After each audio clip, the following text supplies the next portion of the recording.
Then the scribes and the Pharisees brought to him a woman caught in adultery.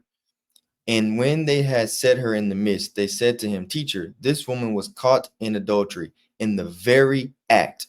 Now Moses in the law commanded us that such should be stoned. But what do you say? Yes. So here they bring the adulterous woman to the temple in an attempt to embarrass her, because as we Embarrass her. said from verse 2, they could have kept her in prison. They could have discreetly asked Jesus to come visit and ask for his input if they were really searching for that.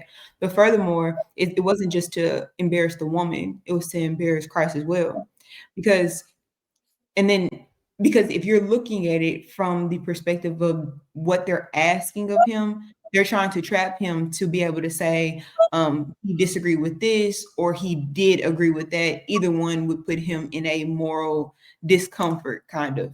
And so when we move forward in this chapter, we have to start to ask ourselves some critical questions. How many of y'all, let me not ask that. We've all sinned.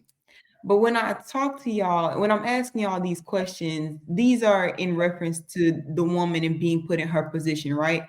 So, how many of us are fornicating out and about, out on the road, down the I street, in know the in hood, at the in movie? America, majority of people, Well, nine out of remember, 10 people.